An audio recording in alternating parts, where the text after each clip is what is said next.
Welcome to Phantastic Physics. Today's demonstration involves this fan here. It is a 5-bladed fan, as you can see, and when I turn it on, it's going to spin at some particular frequency. And I also have this device, which is called a stroboscope. A stroboscope is a device that basically emits a flash of light at any particular frequency that I choose. So I have this knob, and let's say I set it to 30 flashes per second, so this thing would shoot 30 flashes of light every second that goes by. I could also increase that frequency or reduce it if I choose. A stroboscope is also known as a strobe light, so it's basically the same idea. It's just emitting rapid flashes of light. And I'm going to be shooting that or firing that towards this fan, and you're going to see some interesting phenomena occur. But I'm going to turn the lights out when I do that so you can get a very good look at it. Okay, so now I have the fan running. The lights have been dimmed, and I'm going to take my stroboscope and get in front of the fan down there and flash that light at the fan, and let's see what happens. So I'm turning my device on, and you can see that the fan does show up in the flashes, but if I adjust the speed, there is some particular speed at which it appears that the fan actually stops moving, and it looks like right about there, right? And let's see if I can dial that in. So right there, I'm creating this illusion almost that the fan isn't moving. And it is sort of difficult to hit the correct frequency to make that happen. But you can see that, you know, if I change that frequency, I can make this fan appear to do a lot of different things. At some frequencies, it will look like it's moving very quickly. At other frequencies, it will kind of look like it comes to a complete stop almost. And then there's other frequencies where it looks like the fan is actually moving in reverse, going backwards, okay?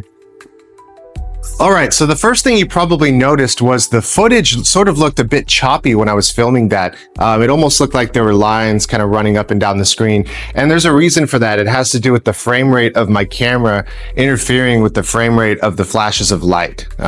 So the principle behind this, if we were to break down the physics, is if this is my 5-bladed fan, so I labeled the numbers 1, 2, 3, 4, and 5.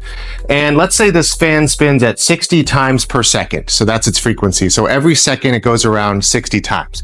Well, if I turn my light towards it and flash the light at exactly 60 flashes per second, that means every time blade 1 gets back to its original position, it's hit with a flash of light. And then it goes around again, and at this exact moment, it's hit with another flash of light. And so the reason it appears that the fan blades have actually stopped moving is because the only time we see blade 1 is in this position, because every time it gets there, it's hit with a flash of light only when it gets there. And the same thing is true for all of these blades, right? So the only time we ever see blades 1 through 5 is when they arrive in this exact position. And every time they get there, they're hit with another flash of light, which creates the illusion that they're actually just staying there, that they're not moving at all.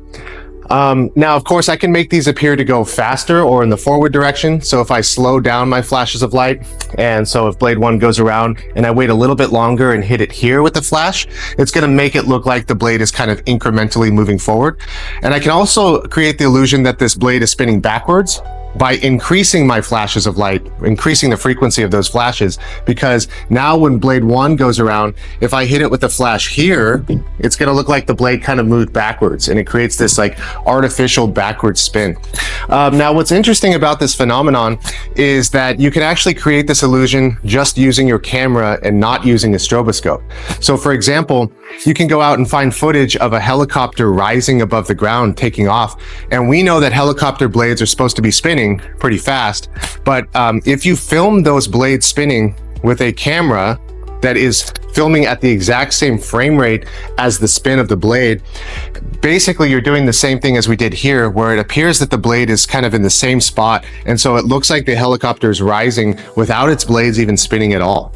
You can also do this on the freeway if you see a car driving next to you and we know the wheels are spinning, but if you film it with a frame rate that matches the spin rate of the wheel, you can actually create the illusion that the car is driving forward without its wheels spinning at all. So it's almost just gliding across the ground.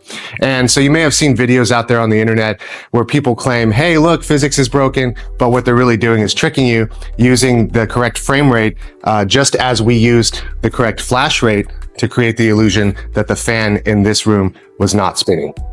Thank you for watching Phantastic Physics. Please like this video and subscribe to our channel if you want to see more interesting physics content. Goodbye for now, and remember, it's a fantastic universe out there, so stay curious.